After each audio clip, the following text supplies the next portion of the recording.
Hey everyone, Brendan Snyder here. How are you? Thanks so much for joining me and welcome to Top 5 Rock Albums of 1987. What a year for music, 1987.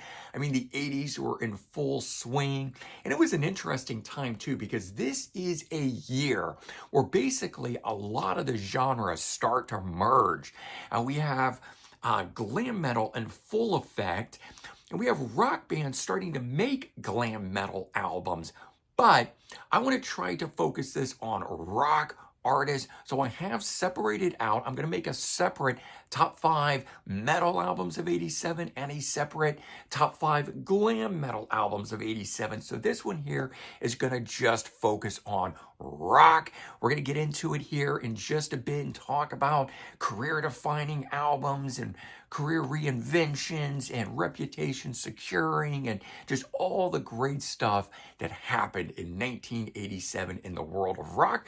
We'll do that in just a bit, but before we start, if you're new to my channel and haven't already hit the subscribe button, please do. Also leave a comment, hit like, all those things do help support my channel. I'd greatly appreciate it. And of course, as an added bonus, by turning on notifications, you'll never miss an episode and stay up to date on really cool things like this with top 5 rock albums of 1987. So as I said, it was a crazy time. We had a lot of bands crossing genres. Probably at the time, glam metal was as big as it was ever going to be, and it was ruling the world. So you had a lot of other artists starting to make albums that leaned in that direction.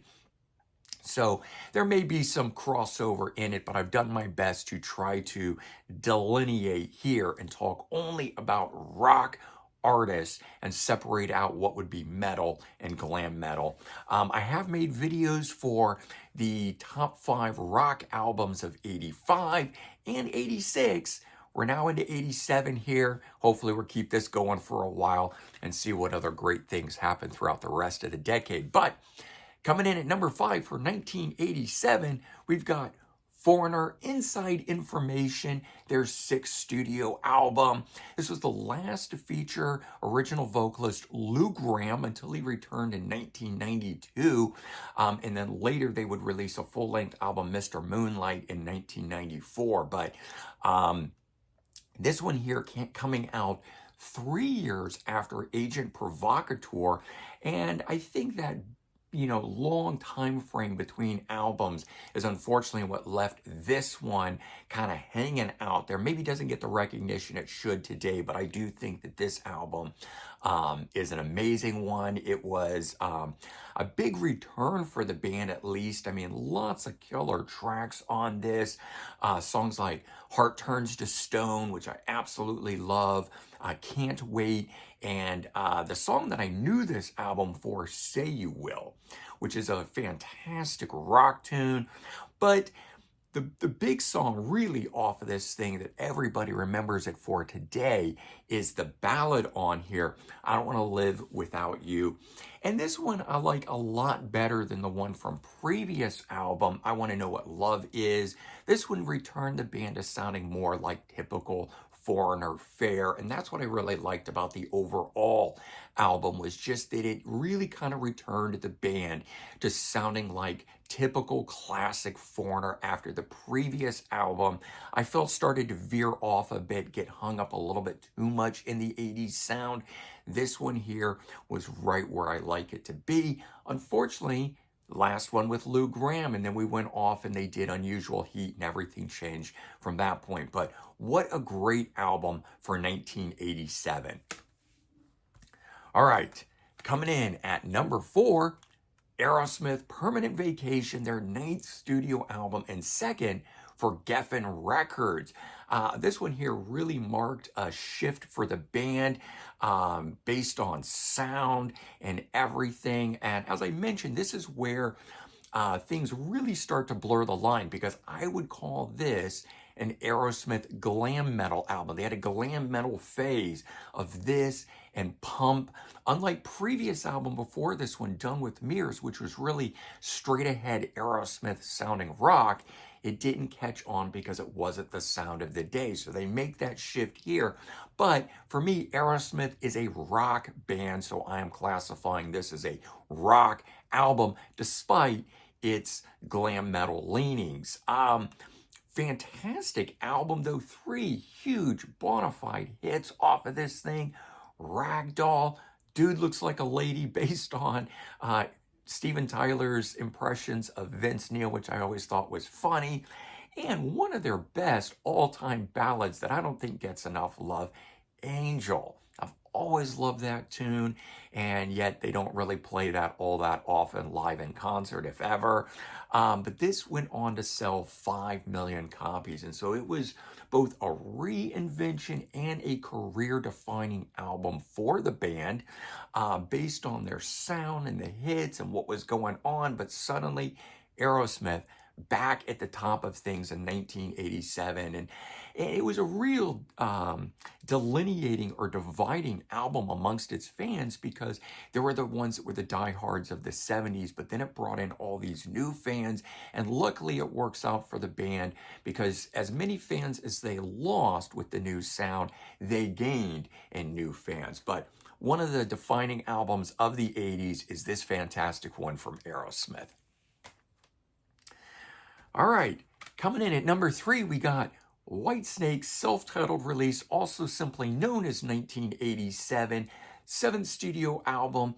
This thing was huge, 8 million copies sold in the US, and we have another album that really blurred the lines between glam metal and rock. But again, Whitesnake was a blues rock band from the get-go. They just began leaning into that 80s sound. And so while, yes, you could easily say the look, the appearance, the sound, everything on this makes it glam metal, I think Whitesnake is definitively a rock band, so I am classifying it as such in this particular countdown here. But it was one of the biggest albums of 1987, and it just had such huge guitars, bombastic drums, over-the-top vocals from David Coverdale on it, and it was a complete change and shift from their straightforward blues rock. I mean, they started to make the shift on previous albums, Slide It In, so this was not that big of a change from previous album, but if you compare this to their first few albums, it's a big change. But this is what was popular in the 80s.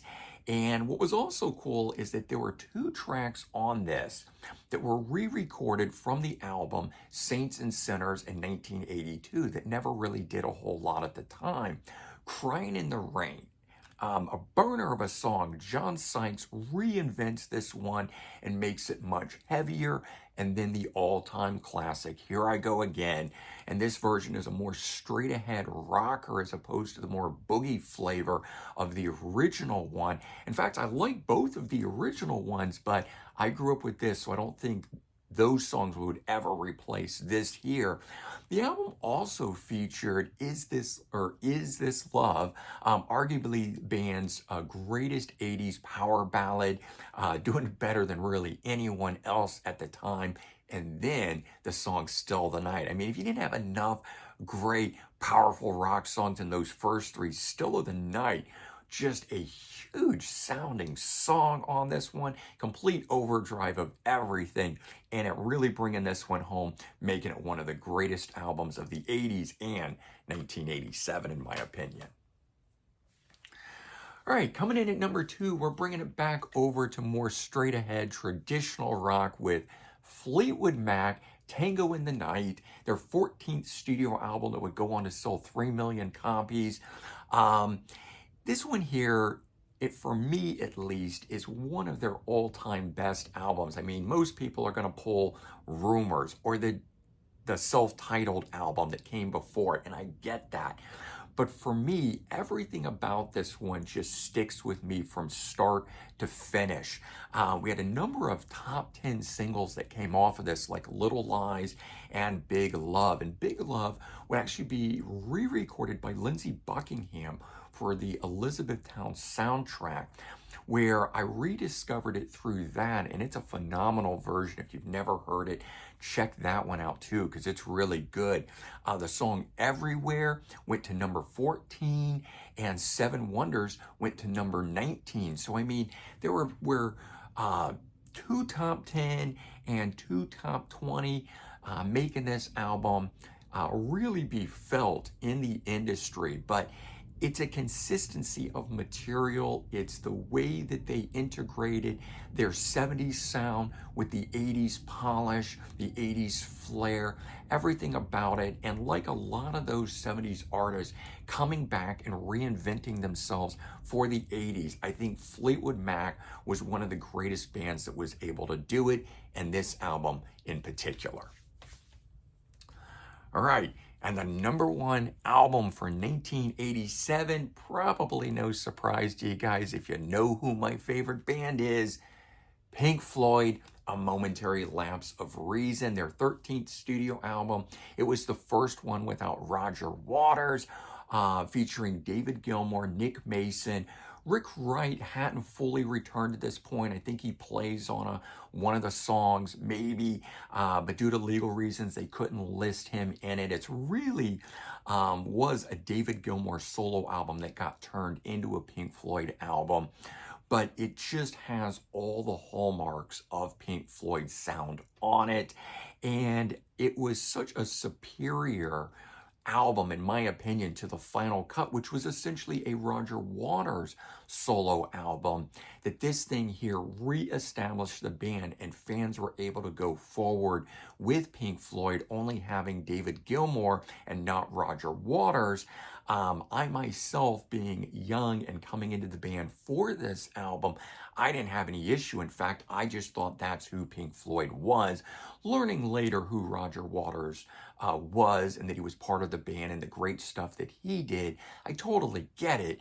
But I've come to love this album, and it was a huge defining album in 1987, with the single Learning to Fly being everywhere, and On the Turning Away, which is personally my favorite Pink Floyd song. There's two versions of this out there, actually, because they just did a remix version of it, stripping away the electronic drum sounds, making it more organic, and adding in keyboards done by Rick Wright as he had performed the songs live on tour.